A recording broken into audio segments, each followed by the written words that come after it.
Falar para vocês sobre curiosidades do idioma japonês, do Nihongo. São muitas as curiosidades que estão presentes nesta língua, mas hoje eu falarei apenas sobre 5 delas em relação às escritas do idioma. Se você não me conhece, eu sou Jin Takahashi, professor do idioma japonês há cerca de 20 anos aqui na Terra do Sol Nascente, país onde eu moro há mais de 30 anos. É muito tempo, não é mesmo? Mas, enfim, eu tenho aqui o canal Fale Japonês, sou idealizador do projeto Fale Japonês para levar conteúdos relevantes, não somente sobre o idioma japonês, mas também sobre a cultura, sobre a história, hábitos e peculiaridades deste país. E deste povo, por que não dizer? Então, se você não é inscrito no canal, faça isso agora mesmo. Também ative o sininho para que você possa receber mais notificações quando eu tiver aqui com conteúdo novo para você, tá bom? E tem também as outras redes sociais. Não se esqueça de acompanhar no Instagram e no Facebook, porque por essas mídias eu coloco outro tipo de informação para vocês em relação à língua, tá legal? E olha só, quando a gente fala dos sistemas de escrita do idioma japonês, muito provavelmente, vamos lá, vamos para a lousa.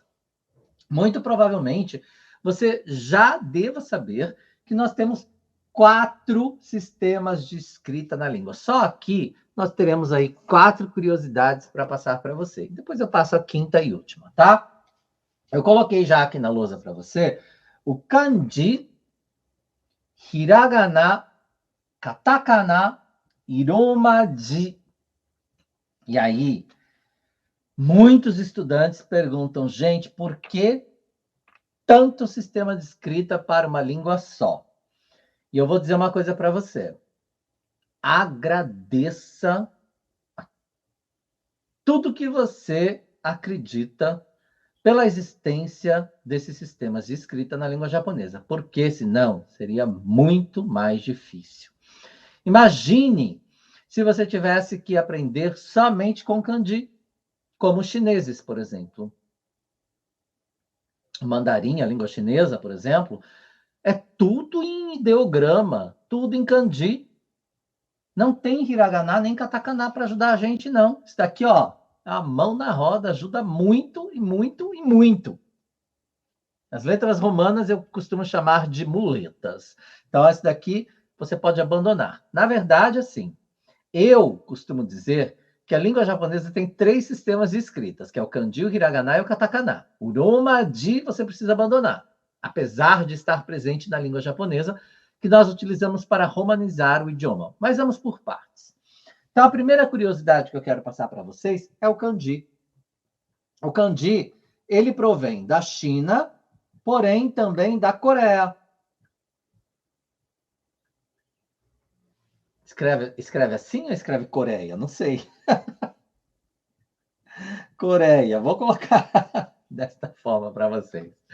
Mas, enfim, por quê Coreia, Jim? Sim, na Coreia também tem ideogramas. E, assim, é importante vocês saberem que o kanji, o ideograma, ele foi introduzido na língua japonesa, tá? Em meados da era Meiji, na era Edo, na verdade, também, já começou ali com o sistema Confúcio, né, do filósofo Confúcio, o sistema confucionista, né, de educação, de alfabetização do povo japonês. E é importante você entender isso, porque nós iremos aí para falar do chefe Yamato, que trouxe Confúcio para o Japão, né, da China, esse filósofo, para ensinar os japoneses a língua, a escrita e tal, alfabetizar o povo japonês, na verdade. Mas isso, na verdade, esse sistema de alfabetização, ele se concretizou depois com o príncipe Shotoku, por exemplo, o Shotoku Taishi, que aí sim implementou mais o sistema confucionista de educação, de estudo para o povo japonês através do conhecimento, né, obtido através dos ensinamentos do filósofo Confúcio. Mas, enfim, a ideia não é agora falar tudo isso para vocês, porque é muita coisa, só para vocês terem uma ideia interessante. Aí, em relação ao surgimento do idioma de forma geral, escrito no Nihon, no Japão, tá? Lembrando que ele também teve influência da Coreia. Então, a Coreia também tem símbolos, né? Tem ali os caracteres, os ideogramas. E aí nós podemos, sim, através da história, entender que tanto a China quanto a Coreia tiveram influência na língua japonesa de forma geral, na alfabetização do povo geral, do povo japonês em geral. Então, assim, é claro que prevalece os kanjis da China, mas é importante você entender que em alguns momentos nós vamos encontrar uns kanjis que você fala, peraí, isso daqui tá mais para coreano do que para chinês. Pode ser que ele tenha alguma influência sim, tá bom? Mas, enfim, não vou falar sobre isso, porque eu também não sou especialista desta área, apenas como curiosidade para você entender neste momento. Então, o kanji, nós temos aí na língua japonesa muito presente, vocês sabem disso, tá? Mas muito menor do que na língua chinesa. E aí vem aí o hiragana.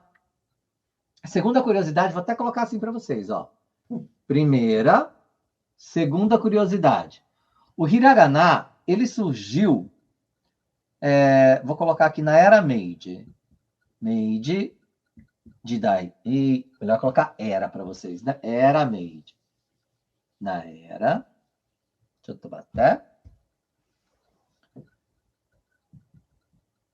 Era Meiji. Na verdade, foi antes, tá? Mas o que a gente conhece hoje, ele foi padronizado na era Meiji. E ele foi criado pelas mulheres, vou colocar assim, mulheres da corte. Das mulheres, de forma geral, no Japão. O que elas fizeram? As mulheres, nesta época, elas tinham, digamos que, menos acesso à educação, ao estudo, né? Em comparação aos homens. Para elas era ainda mais difícil aprender os ideogramas e tudo mais. O que elas fizeram? Olha que coisa incrível, né? Elas conseguiram pegar fragmentos dos ideogramas chineses e transformá-los em hiragana. Então, os 46 silabários desse conjunto de silabário, né? Os 46 símbolos desse conjunto de silabário, né, de hiragana, eles provêm todos de kanji. As mulheres simplificaram e transformaram aquilo em som. Você sabe o que eu acho mais incrível de tudo isso?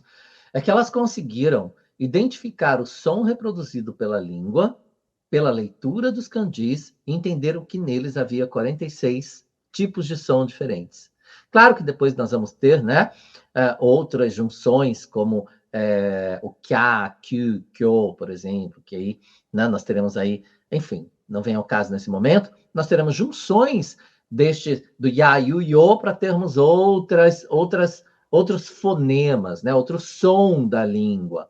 Mas, de forma geral, com 46 silabário, nós conseguimos 46 fonemas, nós conseguimos reproduzir a língua japonesa. Não é fantástico? Eu acho fantástico.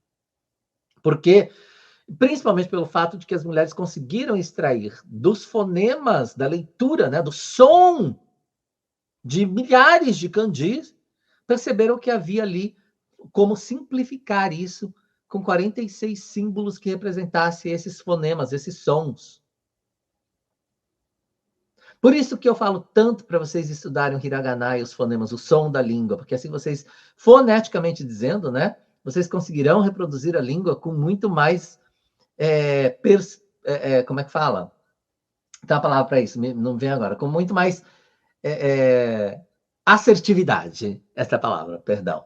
Então, você conseguirá fazer uma pronúncia muito boa. Então, estude o hiragana, são só 46 símbolos, tá bom? 46 ideogramas, podem ser chamados, tá?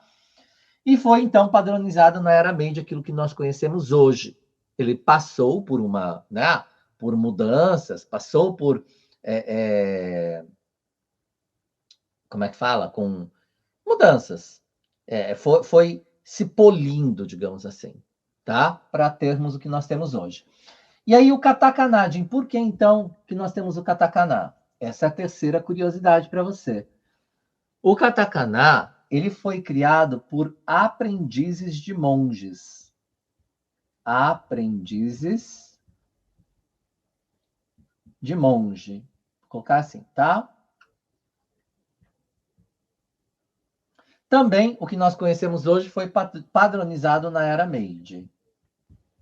Quando eu digo padronizado, foi o que eu acabei de dizer, tá? Antes disso ainda, na Era Edo, tudo ele já tinha sido introduzido, já estava sendo criado nos mosteiros budistas, assim como na corte, né, pelas mulheres, o hiragana. Ah, curiosidade.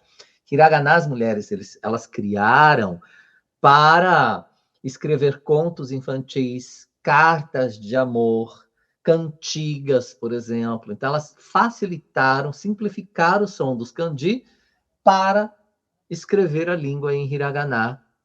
E é fantástico isso. Tanto é que as crianças japonesas começam a aprender a ser alfabetizadas pelo hiragana. Esse é o primeiro sistema de escrita que as crianças aprendem. Elas aprendem o quê? Os fonemas da língua. Depois elas vão aprendendo kanji. Massa, não é? E é isso que você tem que fazer também. E aí, o katakana foi criado por monges, por aprendizes de monges em mosteiros budistas, porque nesta mesma época, quando o Japão começou a ser alfabetizado e receber essa influência do Oriente, né, da China, da Coreia, de outros lugares também, principalmente no que tange à educação, à alfabetização do povo japonês, eles também foram influenciados, né, pela religião budista. Então, nós sabemos que o Japão, de forma geral, é majoritariamente budista ou shintoísta. E o budismo ele veio da China. Por que não dizer também, né, com influência da Coreia e da Índia, de verdade, e do Nepal, quer dizer, de vários lugares. Mas, enfim, se eu for falar disso tudo, dessas ligações, a gente não sai daqui hoje. Vamos nos centralizar, então, que veio da China, de forma geral, né, a religião budista. E aí, os templos implementados fizeram com que muitos japoneses fossem estudar o budismo, a religião, e se tornar monges.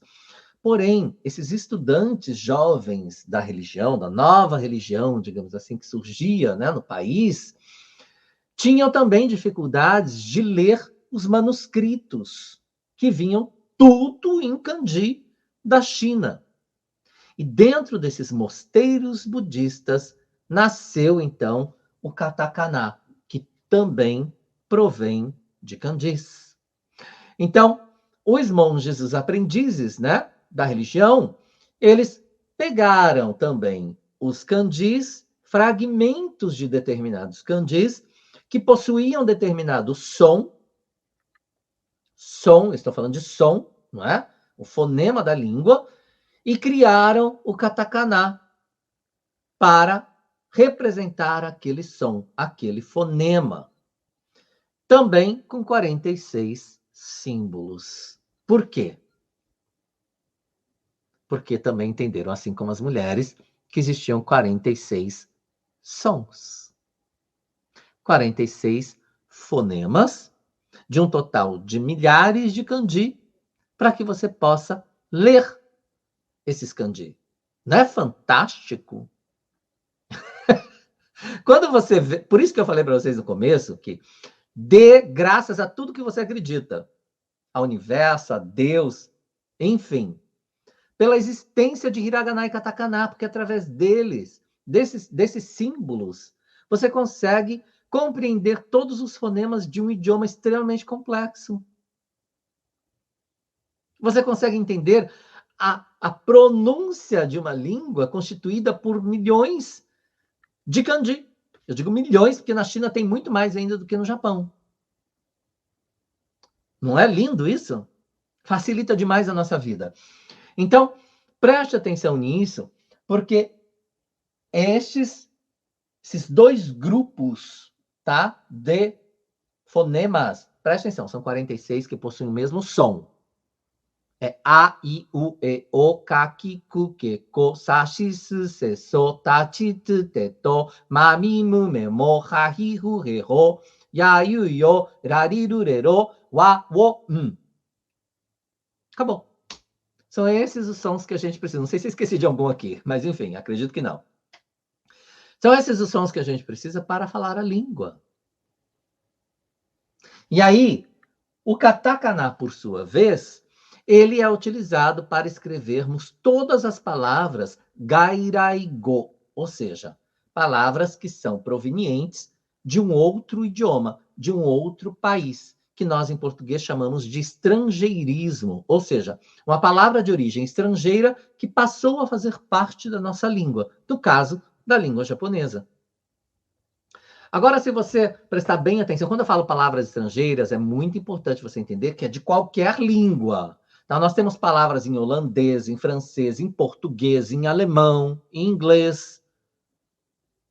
Na língua japonesa, nós temos várias palavras que são escritas em katakana. Ok? Não é somente o inglês. O seu nome, se é um nome estrangeiro, por exemplo, será escrito em katakana. Agora, pensa comigo, quão curioso é. Os monges, os aprendizes de monges, né, da religião budista, criaram o katakana a partir de kanji, que na época era para eles uma língua proveniente de um outro país, da China. Ou seja, era um gairaigo, não é? Era uma língua estrangeira, uma língua chinesa que está sendo introduzida na língua japonesa, e aí eles criaram katakana. E aí, até então, até hoje, né? Ou melhor, desde então, né? Até hoje, nós utilizamos o katakana para escrevermos palavras de origem estrangeira. Maravilhoso saber, não é? Por que que existe, então, forma diferente de escrever? Tá aqui a explicação para vocês, tá? Muito bem. O katakana ele é mais anguloso, né? Mais quadradinho, mais parecido até com os kanji. O hiragana já é mais arredondado, mas ele também provém do kanji, como eu mencionei para vocês, tá? Aí seria um outro estudo para apresentar para vocês, que não é o caso para este vídeo. Aqui é curiosidade. E a quarta curiosidade é essa aqui. Uroma de... Oh, meu Deus! Que são as letras romanas.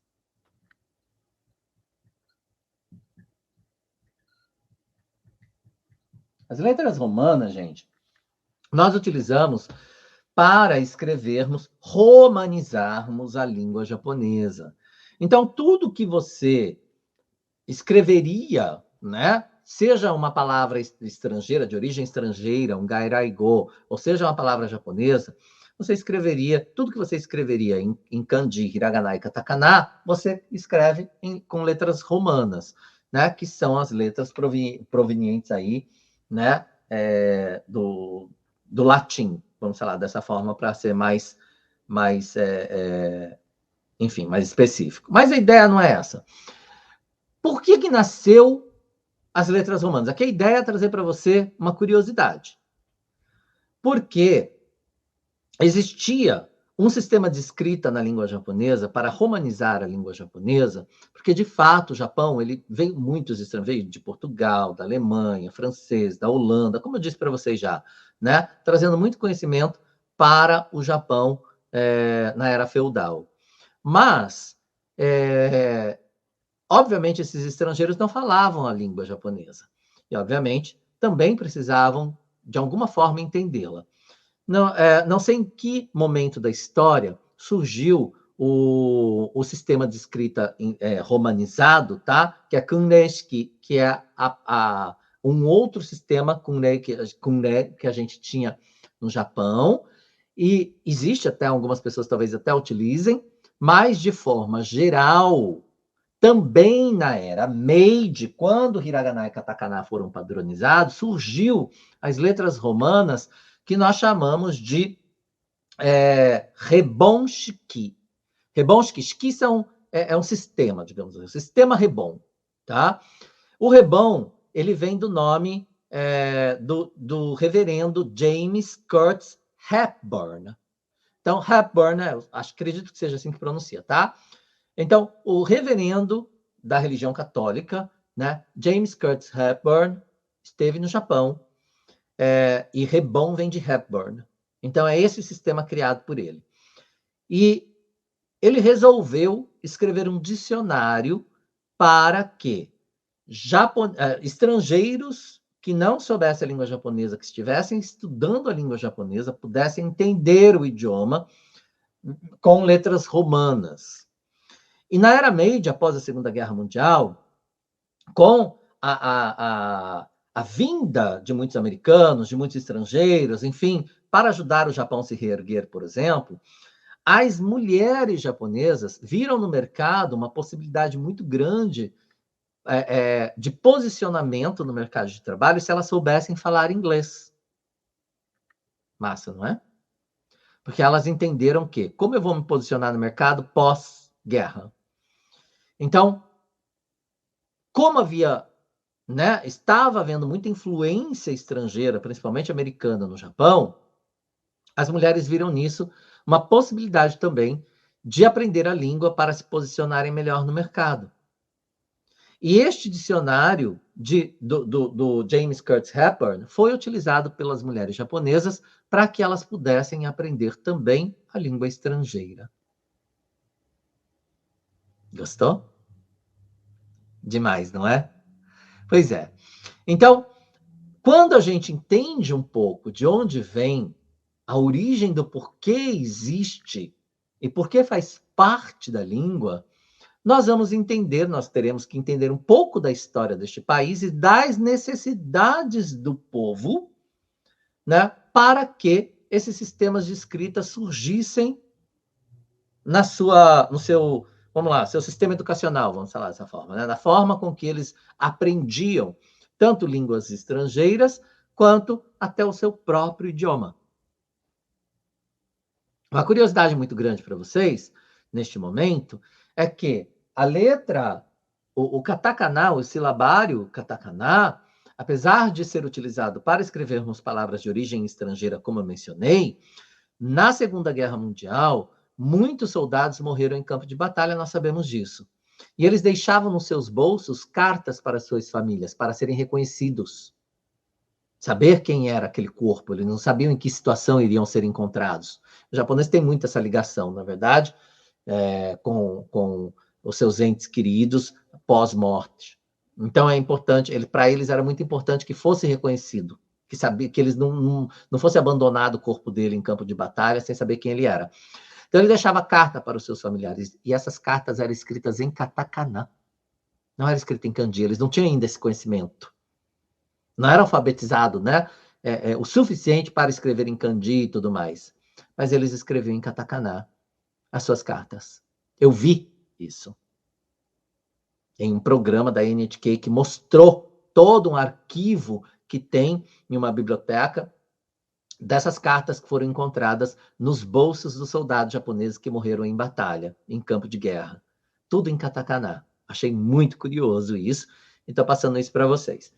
Muito bem. Você já sabe aqui, ó, 1, 2, 3, 4 curiosidades sobre a língua japonesa. E qual seria a quinta curiosidade, Jim? A quinta curiosidade eu vou só falar, tá? Mas vamos lá. Dialetos. Vou escrever. Dialetos. No Nihon, no Japão, Nihon é ótimo. No Japão, só para você saber, tá? Nihon também se fala Nippon, Nihon, mas enfim. No Japão, dependendo da região que você vai, existem dialetos da língua. Eu não conheço eles todos, tá? Mas existe a linguagem padrão da língua, que é falada em todo o território japonês, que de forma geral, que nós, professores, ensinamos para os alunos, que ele poderá se comunicar em qualquer lugar que ele esteja. Mas se você for para Okinawa, por exemplo, o povo okinawano tem uma peculiaridade, uma forma peculiar de falar a língua, que um leigo não entenderia. Até o próprio japonês não entende. Precisa de tradutor para ele entender o que está sendo dito. Na região de Kyushu, por exemplo, se você for, também existe uma outra forma de falar a língua. Se você for, por exemplo, para Akita, por exemplo, mais lá para o norte do país, até para Hokkaido, por exemplo, você encontrará uma forma peculiar de falar a língua. Lembrando que, além dos dialetos que existem no Japão, existe ainda o Ainu, né? A língua Ainu, que é considerado aí os aborígenes, né? Os índios, digamos assim, os indígenas do país, do Japão, que vieram, né, provenientes da Mongólia, de outros lugares, e se estabeleceram em Hokkaido, a princípio. Se a gente for estudar a história, nós veremos. São aquelas mulheres que tatuam, né, a boca, assim, como se estivesse sorrindo, com vários significados, não é mesmo? Para mostrar beleza, era um padrão de beleza, né? Tatuagens todas, que hoje o Japão vê a tatuagem de forma mais pejorativa. Mas, enfim, os Ainos, até há pouco tempo, estavam lutando na justiça para que eles fossem considerados as pessoas que eram os prepulsores do Japão, digamos assim, e lutando pelo direito de falar a sua língua para que não morresse, né, o seu dialeto em algum momento da história, porque foi proibido em um momento da história que os ainos utilizassem a sua linguagem em escolas, por exemplo, não podiam, né? Tinham que parar de se tatuar, tinha que, enfim, parar de falar a sua língua e serem alfabetizados na língua que era padrão no Japão. Mas esse dialeto Ainu existe ainda em algumas regiões de Hokkaido, onde concentram-se este povo Ainu. Se você pesquisar, você entenderá isso um pouco melhor. Se você for para Kyoto, por exemplo, né, as geishas, né, de Kyoto e tudo mais, tem uma linguagem também diferente, né? Por exemplo, eu não sei também muito, não sou especialista na área de dialetos, eu sei da existência, mas elas falam okini, por exemplo. Okini é arigatou gozaimasu, né? Obrigado. E é totalmente diferente, não é? Daquilo que a gente está habituado como obrigado. Além de, obviamente, gírias. Aí nós vamos falar de gírias, é outro campo, né? Para ser dito, falado. Mas só para você entender que a língua japonesa sim tem. Isso é uma pergunta muito frequente dos alunos. E os dialetos? Existem dialetos. É diferente, por exemplo, de Hogen. Hogen são... como é que fala isso, gente? Expressões da língua, né? De determinada região, por exemplo. É diferente de dialeto, tá? Um dia, talvez a gente fale sobre isso, sobre Hogen, que são que não é considerado, na verdade, um dialeto, mas uma forma peculiar de se falar daquela determinada região. Vou falar aqui mesmo já, vai ficar um pouco longo, mas aí pelo menos vocês têm. Por exemplo, do que eu conheço, tá? Por exemplo, em Gunma-ken. Gunma-ken se fala dambe, né? Ou B, por exemplo, sodambe, arumbe, né? Ikunbe. Tudo é B. Isso é um Hogen, tá? Aqui em Hamamatsu, a região onde eu moro, por exemplo, é Dani ou Dará, por exemplo. Né? Sodará.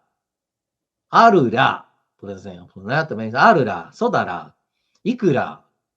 Né? Ikura não é quanto custa, não. É iku do verbo ir, irá. Tá? É uma forma peculiar. Tá? Ikuni. Entendeu? Esse ni também é utilizado da mesma forma que urá ou dará, por exemplo, dependendo do contexto. Essa é uma forma dessa região, tá?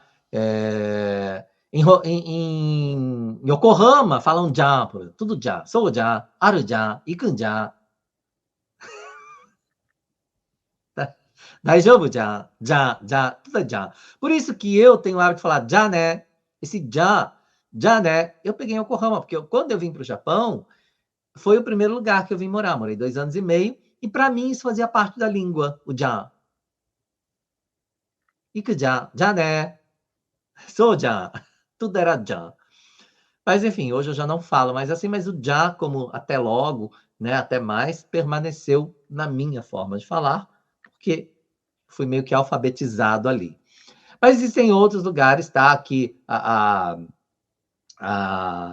região de Osaka, por exemplo, tem um jeito bem agressivo de se falar, e assim por diante. Isso é o que a gente chama de Hogan. É diferente de dialeto. Tá bom? Mas, enfim, espero que você tenha gostado dessas 5 curiosidades, peculiaridades da língua japonesa que eu trouxe para vocês aqui. Comente, por favor, me diga de que região você mora, em que região você mora no Japão, né? Se aí tem uma peculiaridade para se falar, vai ser muito legal deixar esse vídeo super legal, com muita informação. Olha, aqui se fala assim, olha, aqui se fala de tal forma. Aqui nós temos essa palavra que significa tal coisa, que na linguagem padrão, né, no Hyojungo, a linguagem padrão da língua japonesa, não se fala desta forma.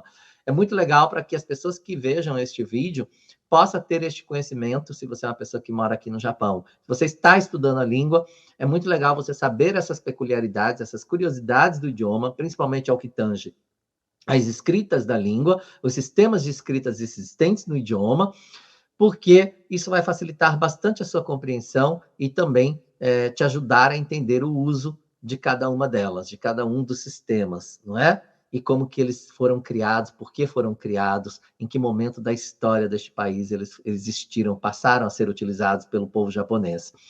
Eu espero que você tenha gostado de fato, né? Comente aqui, eu quero saber, e a gente se vê em um outro vídeo. Não se esqueça de acompanhar as outras mídias sociais, porque tem bastante coisa legal para vocês, tá bom? É isso. Até um próximo vídeo. Tchau, né?